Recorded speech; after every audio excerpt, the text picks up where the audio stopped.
On the 8th of December this year, it will be 40 years since John Lennon was murdered in New York City as he was returning home from the recording studio with Yoko Ono.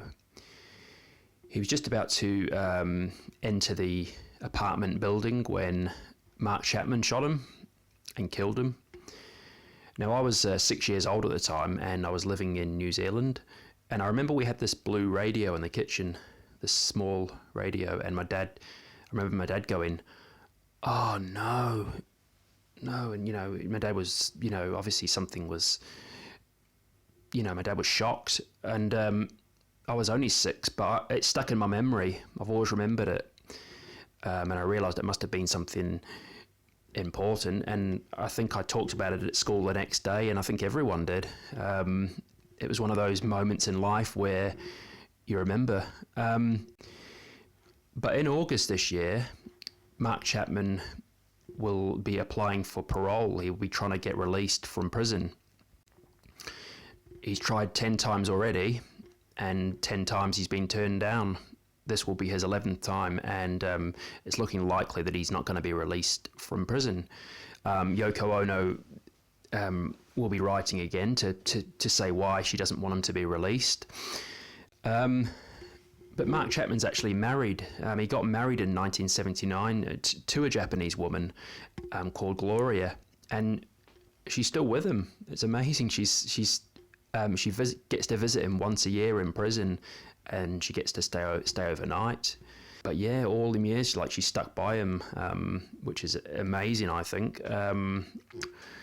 And I think she's a born-again Christian now. And I did actually read an interview with Mark Chapman's wife, Gloria, and she's all about forgiveness. And she said, I think Mr. McCartney would want to meet Mark Chapman. He would like him and all that. Sorry, I don't know why I'm doing that stupid accent, but that's what she said.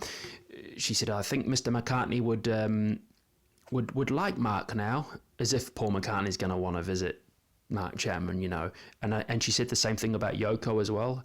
Oh yes, I think Yoko would like Mark if only they could visit him and all this. I think that's not going to happen, Mark Chapman claims to have found God. Well, he already had done, apparently, even before he shot John Lennon. He'd had a religious period.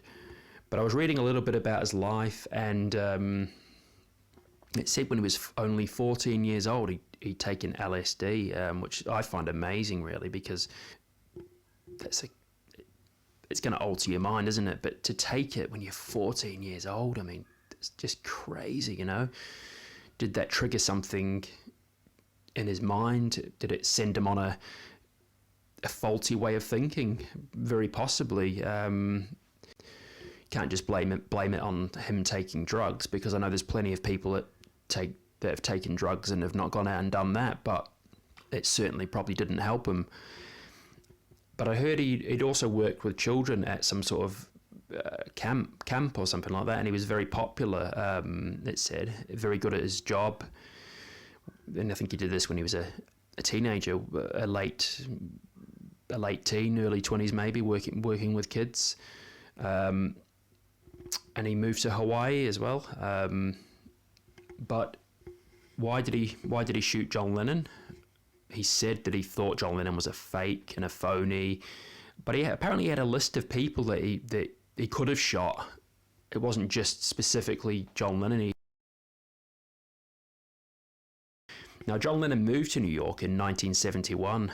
The Beatles had split up the year before, and I think he probably needed a new start.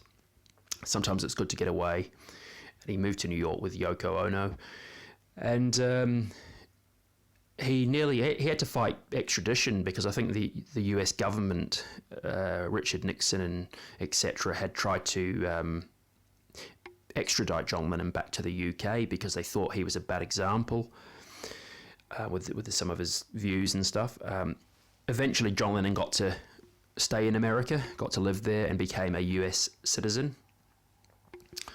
And in 1975, his second son, Sean Lennon, was born.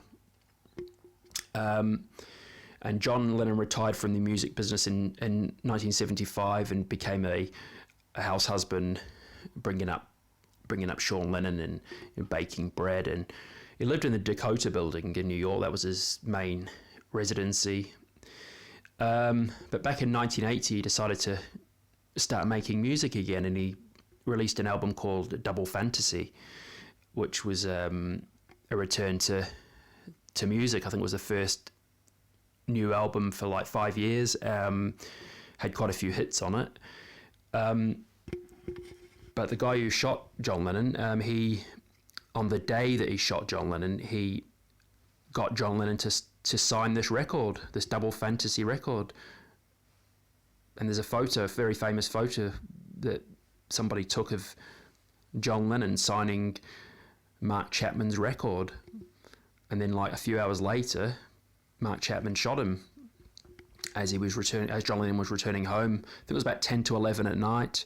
John Lennon had been to a recording studio with Yoko Ono. I think they'd gone out for a meal afterwards, and then they'd returned home. John Lennon's just walking into the Dakota building where he lived in New York, and Mark Chapman shot him dead, and he didn't try to run off. The police found him. I think he was just sat on a wall or something. But I've often thought, if John Lennon had lived, if he'd never been shot, what would have happened? Would the Beatles have got back together? It's that famous speculation, isn't it? What would have happened? One thing I do think would have happened is the famous Live Aid concert in 1985. I think they probably would have got back to do something for that. Because John Lennon was all about peace and, well, you know, he wanted a better world, and I'm sure George Harrison did. I'm sure all of them did. And I think possibly they would have got back together for Live Aid, which was the 13th of July 1985, and I remember watching some of it as a 10-year-old in New Zealand, because I was a fan of Dire Straits at the time and wanted to see them. So possibly the Beatles would have got back together for Live Aid. Would they have done another album? I'm not sure. Possibly would have ruined their legacy if they'd have come out with something below their usual standards. Who knows? We like to think if John Lennon was alive now, he'd be speaking out against global inequality, speaking out against the government, rallying people behind him to make a difference. But would he have done? You know, that was 1980 when he was shot, and he was 40 years old at the time. Would he even still be with Yoko Ono? Would they be still married? Could he have gone off the rails? Who knows what he would have been doing? You know, he could have turned up on the X Factor.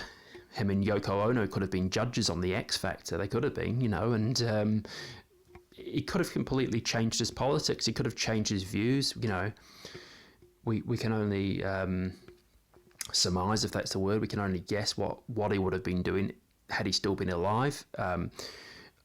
And he would have been 80 years old, actually, in October. I think it's the 9th of October. In fact, Sean Lennon's got the same birthday. His son's born on the same day as his dad.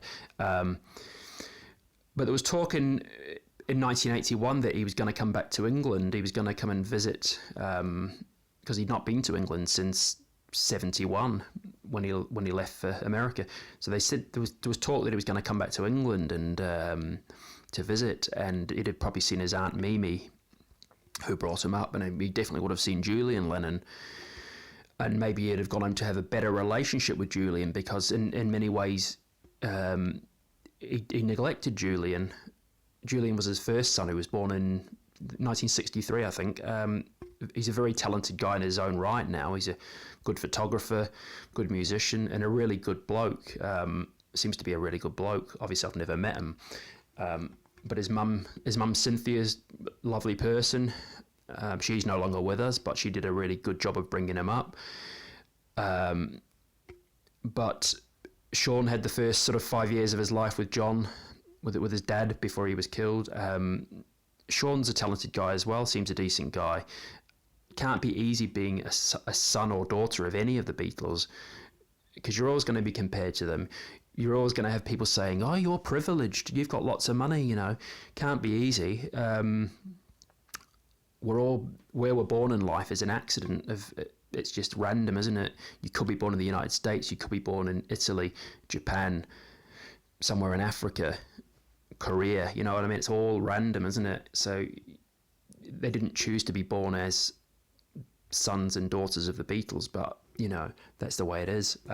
You know, I've waffled on enough already. I'd like to know some of your thoughts on Mark Chapman. Should he be released? Should he not? And just your general thoughts. And thanks for watching.